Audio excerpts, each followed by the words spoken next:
The Middle Assyrian laws are among the most significant legal documents of the ancient Near East, offering profound insights into the social, political, and economic structures of Assyria during the first half of the second millennium BCE. They date primarily to the reign of Tukulti-Ninurta I, c. 1244 to 1208 BCE, although the legal traditions they represent likely extend from earlier Assyrian customs codified under the Old Assyrian and possibly Akkadian influences. These laws illuminate not only the Assyrian concept of justice, but also their deeply hierarchical society, where family, property, and social status were tightly regulated by legal norms. Assyria, located in northern Mesopotamia along the Tigris River, evolved from a city-state to a formidable kingdom with territorial ambitions spanning the Fertile Crescent. By the Middle Assyrian period, c. 1400–1050 BCE, Assyria had established itself as a regional power, engaging in both trade and military conquest. The codification of laws during this era reflected the state's efforts to maintain internal order amidst expansion, regulate social relations, and assert royal authority. Unlike the earlier code of Ur-Nammu or Hammurabi's code, which served broader Babylonian populations, the Middle Assyrian laws were explicitly tied to Assyrian identity, reinforcing the king's power and the hierarchical structure of society. Structure of the laws. The Middle Assyrian laws survive primarily on clay tablets written in Akkadian using cuneiform script. The laws are prescriptive, divided into sections that address social classes, family relations, property rights, slavery, and criminal offenses. Their language is straightforward, often harsh, reflecting a legal culture oriented toward deterrence and social discipline. The codex is roughly divided into three major categories. 1. Family law. 2. Property law. 3. Family law was central to Assyrian society because lineage and inheritance determined social and economic stability. The Middle Assyrian laws meticulously regulated marriage, adultery, divorce, and the treatment of women. Some notable provisions include marriage and dowries. Marriage contracts were legally binding, and dowries were protected by law. A husband who failed to return a woman's dowry in the case of divorce could face severe penalties. Adultery. Adultery, especially by women, was considered a serious offense. A woman caught in adultery could face execution or mutilation, reflecting the patriarchal nature of Assyrian society and the emphasis on maintaining male lineage. Rights of children. Children had clearly defined legal protections, including inheritance rights. The legitimacy of a child determined their social and economic status, and fathers were responsible for the welfare and conduct of their offspring. Overall, family law reinforced male authority and the centrality of kinship in social and economic life. Property law. Property and economic relations were strictly regulated in the Middle Assyrian legal system. Property disputes, debt, theft, and land ownership were codified with precise penalties. Key aspects include land ownership. Land belonged primarily to the king, temples, or wealthy elites. Commoners often worked the land under tenancy agreements, and disputes over land boundaries or unauthorized cultivation could result in fines or corporal punishment. Debt and slavery. Debt bondage was common. Individuals who failed to repay debts could become temporary slaves, though protections existed to prevent extreme exploitation. Theft. Theft was punished severely, often with mutilation or capital punishment, depending on the offender's social status. Punishments were tiered. Higher-class offenders might face fines, whereas lower-class offenders could face execution or slavery. These laws aimed to preserve property rights while reinforcing the social hierarchy, ensuring that the wealthy and powerful remained dominant.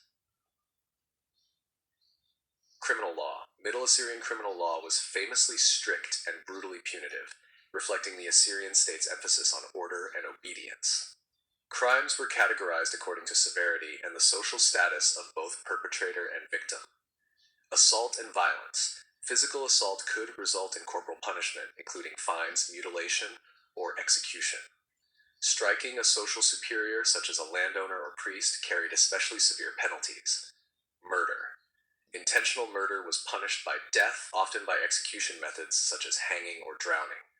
Accidental killing sometimes required compensation to the victim's family.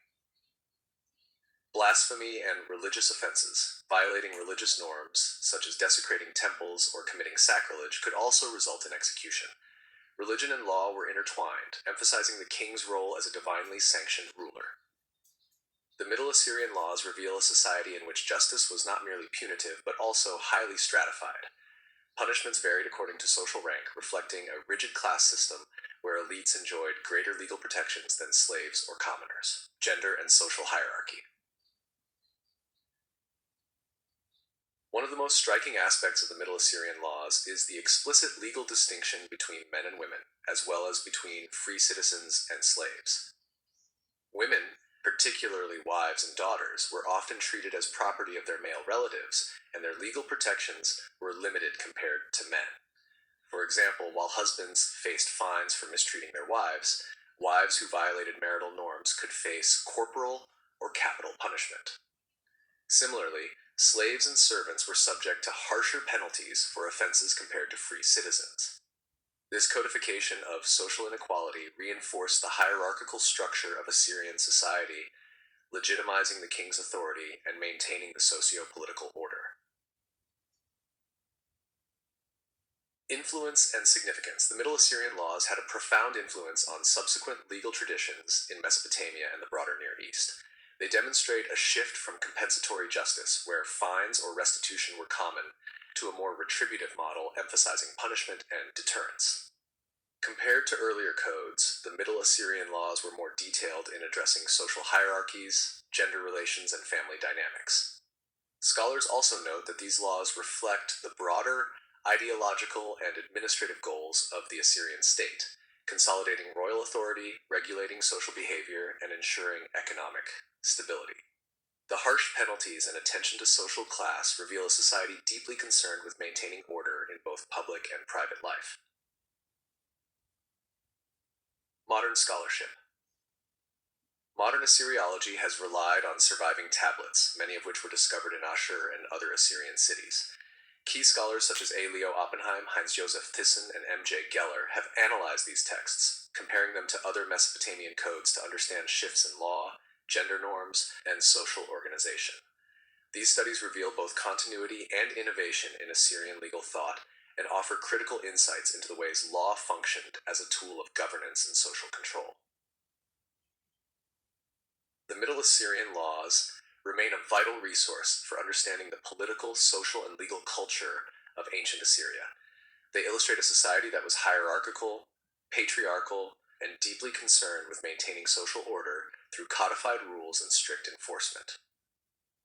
Beyond their historical significance, these laws offer a window into the everyday life, familial structures, and economic realities of one of the ancient world's most powerful empires.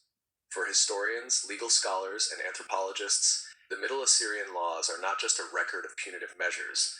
They are a testament to the enduring human attempt to regulate society through law, authority, and morality.